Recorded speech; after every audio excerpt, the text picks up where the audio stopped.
President Johnson, Mr. Speaker, Mr. Chief Justice, President Eisenhower, Vice President Nixon, President Truman, Reverend clergy, fellow citizens. We observe today not a victory of party, but a celebration of freedom, symbolizing an end as well as a beginning, signifying renewal as well as change. For I have sworn before you and Almighty God the same solemn oath our forebears prescribed nearly a century and 3/4 ago.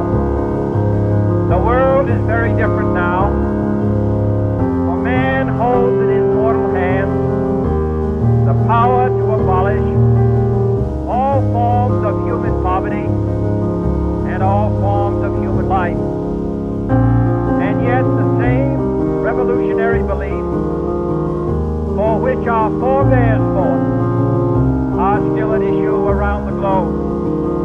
The belief that the rights of man come not from the generosity of the state, but from the hand of God.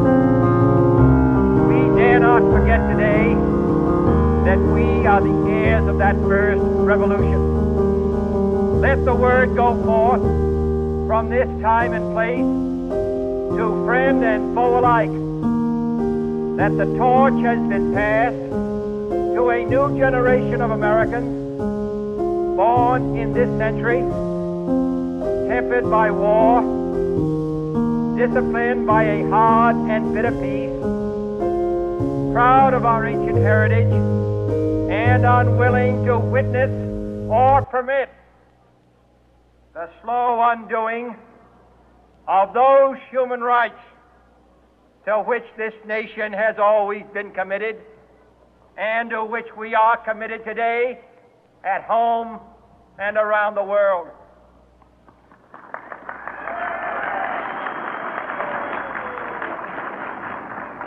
Let every nation know, whether it wishes us well or ill, that we shall pay any price, bear any burden, meet any hardship, support any friend, oppose any foe to assure the survival and the success of liberty.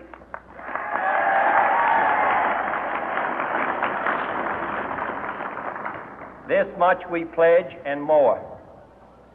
To those old allies whose cultural and spiritual origins we share, we pledge the loyalty of faithful friends. United, there is little we cannot do in a host of cooperative ventures. Divided, there is little we can do, for we dare not meet a powerful challenge at odds and split asunder. To those new states whom we welcome to the ranks of the free, we pledge our word that one form of colonial control shall not have passed away, merely to be replaced by a far more iron tyranny.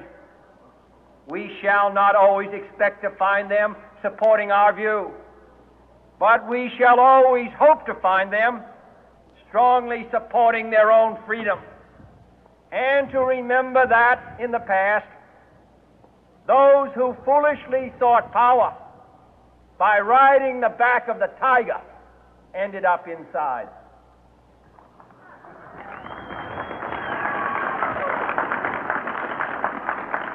To those people in the huts and villages of half the globe struggling to break the bonds of mass misery, we pledge our best efforts to help them help themselves for whatever period is required, not because the communists may be doing it, not because we seek their votes, but because it is right.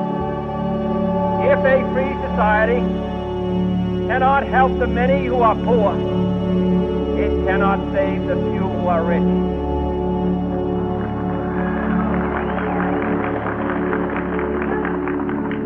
To our sister republics south of our border, we offer a special pledge to convert our good words into good deeds, in a new alliance for progress, to assist free men and free government in casting off the chains of poverty.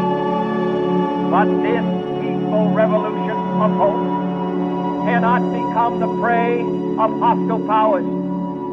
Let all our neighbors know that we shall join with them to oppose aggression or subversion anywhere in the Americas. And let every other power know that this hemisphere intends to remain the master of its own house.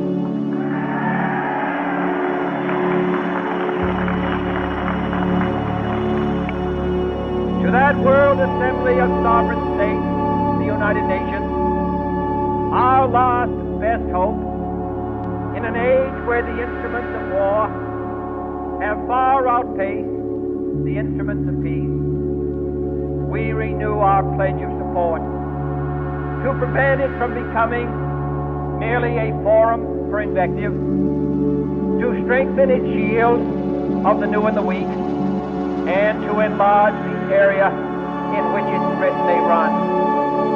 Finally, to those nations who would make themselves our adversary, we offer not a pledge, but a request that both sides begin anew the quest for peace.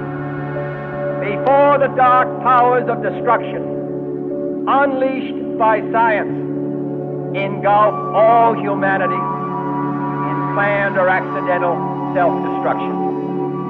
We dare not tempt them with weakness, for only when our arms are sufficient beyond doubt can we be certain beyond doubt that they will never be employed. But neither can two great and powerful groups of nations take comfort from our present course, both sides overburdened by the cost of modern weapons, both rightly alarmed by the steady spread of the deadly atom, yet both racing to alter that uncertain balance of terror that stays the hand of mankind's final war. So let us begin anew, remembering on both sides that civility is not a sign of weakness, and sincerity is always subject to proof. Let us never negotiate out of fear, but let us never fear to negotiate.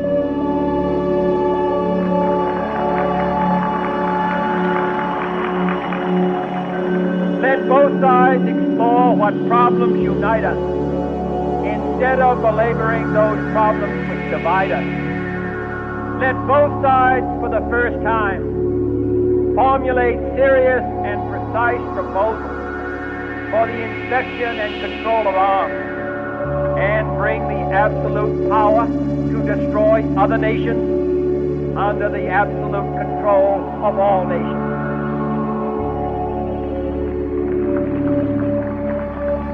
Let both sides seek to invoke the wonders of science instead of its terrors. Together, let us explore the stars, conquer the desert, eradicate disease, tap the ocean depths, and encourage the arts and commerce. Let both sides unite to heed in all corners of the earth the command of Isaiah to undo the heavy burden and let the oppressed go free. And if a beachhead of cooperation may push back the jungle of suspicion, let both sides join in creating a new endeavor, not a new balance of power, but a new world of law, where the strong are just and the weak secure, and the peace preserved. All this will not be finished in the first 100 days, nor will it be finished in the first 1,000 days, nor in the life of this administration, nor even trapped in our lifetime on this planet. But let us begin.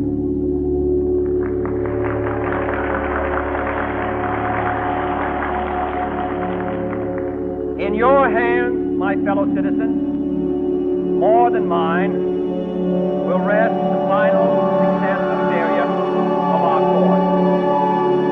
Since this country was founded, each generation of Americans has been summoned to give testimony to its national loyalty. The graves of young Americans who answered the call to service around the globe. Now the trumpet summons us again, not as a call to bear arms, though arms we need, not as a call to battle, though in battle we are, but a call to bear the burden of a long twilight struggle, year in and year out, rejoicing in hope, patient in tribulation, a struggle against the common enemies of man, tyranny, poverty, disease, and war itself. And we forge against these enemies a grand and global alliance, north and south, east and west, that can assure a more fruitful life for all mankind. Will you join in that historic effort?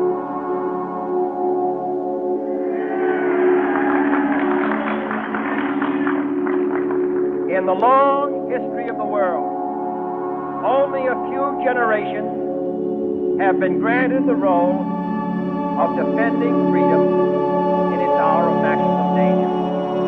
I do not shrink from this responsibility. I welcome it.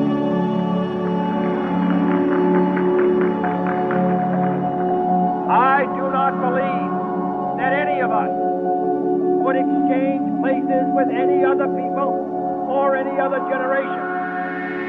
The energy, the faith, the devotion which we bring to this endeavor will light our country and all who serve it.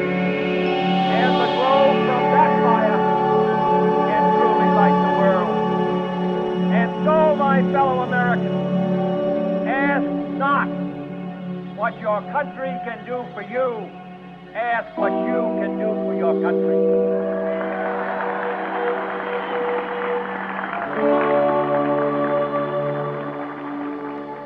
My fellow citizens of the world, ask not what America will do for you, but what together we can do for the freedom of man.